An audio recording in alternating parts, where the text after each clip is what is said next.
Hey guys, the Flysky Gt3c. This has been a pretty good radio. I've been hacking and selling these things for years, but there's two issues that are the most common with the radio, and that is dealing with the enter button.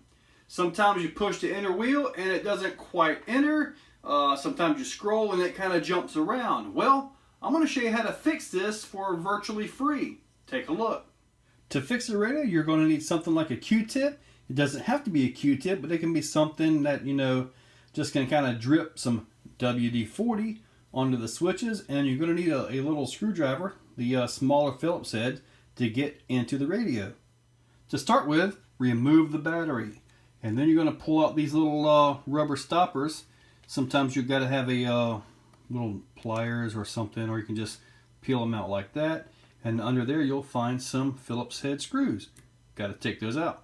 With the screws out, they actually make a little electronics opener thing that can slide in there. I just typically take my fingernail and just kind of run it down through and kind of pop it open. Just like that. For video purposes, I remove the plugs. You don't have to do that for this job, and if you do, be careful. They are quite difficult to get out and you can tear the wires. There's 4 bolts to remove. 1, 2, 3, 4. Take those screws out and the circuit board will come off of the front. With the screws removed, you can just simply peel this off. Now the antenna wire is going to stay there, and these pieces right here will fall out. But don't worry, if you put them back in wrong, well, I don't think you can. But that right there is the issue, and that's what we're about to work on. To get the wheel off, there's 2 screws right here and here, and you get to them on the back side. Once you take those loose, this piece will come up, and then the wheel will actually come out and up. With the screws out, that comes up, and then it's time to remove this. Just like that. Now, what we've got to do, that little switch right there, that's what we're going to put a tiny drop of WD-40 on that and right into the potentiometer or the encoder. So this is just a paint lid with some WD-40 in it, and with this right here, you just kind of wet the Q-tip just a little bit. Then you want to just put this right on top of the switch. See that little bit right there? And you'll do the same thing right into here. Now with this little switch, once you get it wet, just kind of hold it up and down like this and just work it, 371 times. Make sure you count. Okay, I'm there. And then with this right here, as long as you got that wet with the WD-40 on the inside, pretty sure I got all that. It doesn't take a whole lot.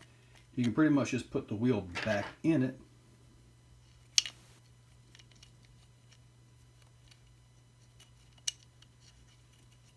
Let's see if I can get this in there.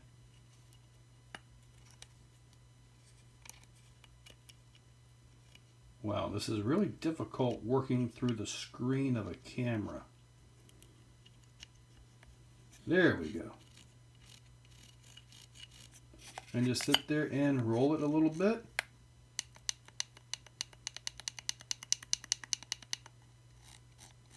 And at that point, you should be good to go. Now, if you have a can of compressed air, you can kind of blow the switch out if you want to.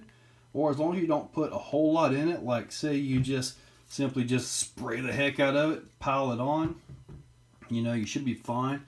If you have that problem with any of these other switches, you can do the same process there, except you don't have to take that apart. As far as reassembly goes, you just simply put it right back together just like you took it apart, piece by piece, step by step, and it just simply goes right back together. Be careful not to break your antenna wire.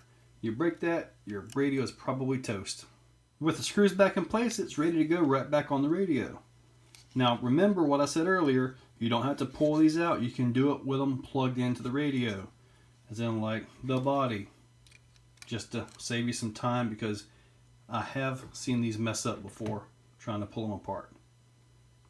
plugs are back in place, and you can't really mix them up. And if you look on the side, they have little tabs or little slide pieces, kind of like you can see right there. So you can't really mess them up. Then you just start on the back side where the antenna is, and then just kind of work it just like that. And then you put these two screws in right here. With the battery back in, let's see. Yep. Sounds good. Everything was good.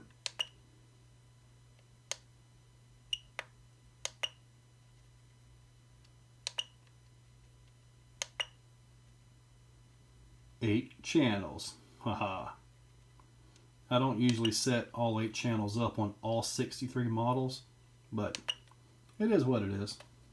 So if you have a GT3c radio, whether it's hacked or not, and you're having those problems, that's a very simple, easy way to fix it, you know. And virtually it's free, so long as you have some WD-40 and some way to drop a little bit of it into the switches. You know, it's simple, easy. If you have a radio sitting in a closet somewhere because a darn button don't work, that'll fix it. Break it out, fix it, use it. So guys, hopefully that helped you out, and thank you all for watching.